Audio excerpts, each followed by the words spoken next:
तो इस मुकाबले के साथ जी दो टीमों का वर्ल्ड कप कैंपेन खत्म हो गया है। एक इंग्लैंड है, एक पाकिस्तान है।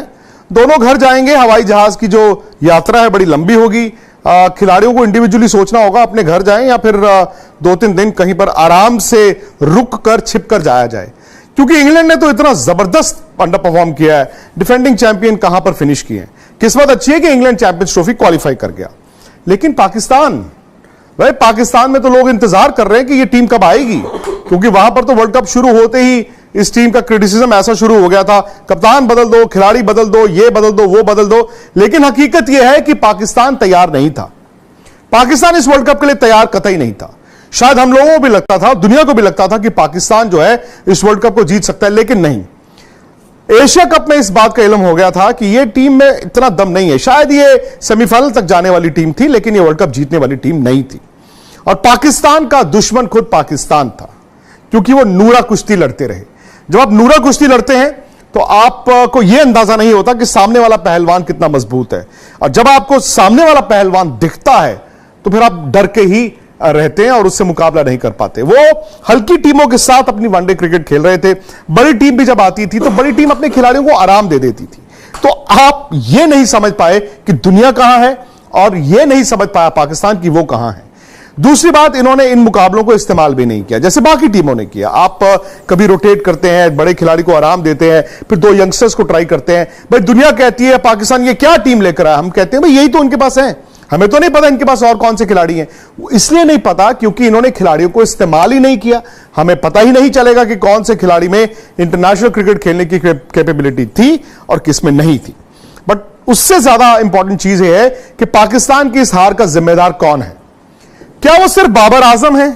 क्या उन्हीं पर आप उन्हीं के सर पर हार का ये ठीकरा फोड़ देंगे, या फिर उनके बाकी स्टार प्लेयर्स हैं जो बड़ी बड़ी बातें करके बड़े बड़े नाम लेकर आए पर इस वर्ल्ड कप में काम ऐसा नहीं किया जहां पर वो अपनी टीम को वर्ल्ड कप छोड़िए मैच भी नहीं जिता पाए। पाकिस्तान कुल मिला के 4 मैच जीता है। एक मैच उन्होंने श्रीलंका को हराया जहां पर उन्होंने 350 चेज किए। श्रीलंका कमजोर था बट फिर भी आपने 350 चेज किए। फिर उन्होंने नीदरलैंड्स को हराया, ठीक है हल्की टीम थी, बड़ी टीमों से वो हारते रहे। फिर उनके हाथ बांग्लादेश लगा। बांग्लादेश और इस मुकाबले में यह था कि ज्यादा खराब जो खेलेगा वो हार जाएगा, और बांग्लादेश हार गया। फिर वो न्यूजीलैंड का एक मैच अच्छा जीते जहां पर वो 400 खाने के बाद उन्होंने छोटे मैच में डकवर्थ लुइस में जाके वो मैच जीत लिया। कोई फखर जमान, इवन बाबर आजम। अब सवाल यह है कि वो इंग्लैंड के मैच में आए थे कि 287 रनों के मार्जिन से जीतना है। तब मोमेंट इंग्लैंड ने टॉस जीता, कहा जी हम पहले बैटिंग कर रहे हैं। पाकिस्तान वहां पर खत्म हो चुका था। मैं पहले भी कहता था कि 287 रन छोड़िए, पाकिस्तान जीत तो ले, क्योंकि यह साफ था कि जब आपका कैंपेन इस तरह का चल रहा होता है तो आप बस दिन गिनते हैं कि चलो यार बस। और उनकी टीम बिखरी हुई थी। यह मैदान में भी दिख रहा था कि बाबर शायद उस दबाव को हैंडल नहीं कर पाए। एक तो हार का दबाव, और दूसरा शायद जो वर्ल्ड कप शुरू होते ही पाकिस्तान में जो कोरस शुरू हो गया पुराने खिलाड़ियों का, वो खिलाड़ी जो उनके साथ भी खेले थे, या मीडिया का हटा दो हटा दो हटा दो हटा दो, आसान नहीं होता। अब सवाल यह है कि बाबर ने रन बनाए 320।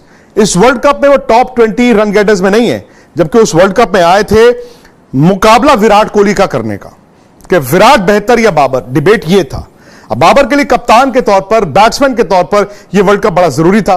लेकिन कभी कभी क्या होता है कि आपकी एक जब आपका फील्ड खराब चले, यानी कि फर्ज कीजिए बैटिंग खराब चले, उसकी रिफ्लेक्शन आपकी कप्तानी में दिखती है, या आपकी कप्तानी खराब चले, आपकी टीम अच्छा नहीं कर रही, उसकी रिफ्लेक्शन आपकी बैटिंग में दिखती है। रिजवान ने भी कुछ नहीं किया। रिजवान ने पहले मैच में, वो श्रीलंका वाले मैच में जो ऐसा जबरदस्त 100 बनाया, उसके बाद उन्होंने कुछ नहीं किया।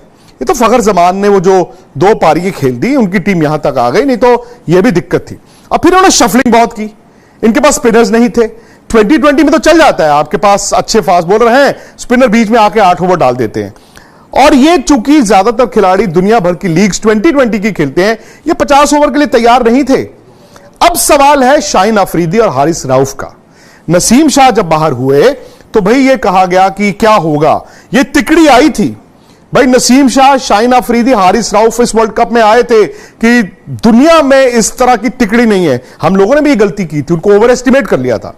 अब देखिए ना, बुमराह, सिराज और शमी जिस तरह से गेंद डाल रहे हैं, क्या मुकाबला भी है।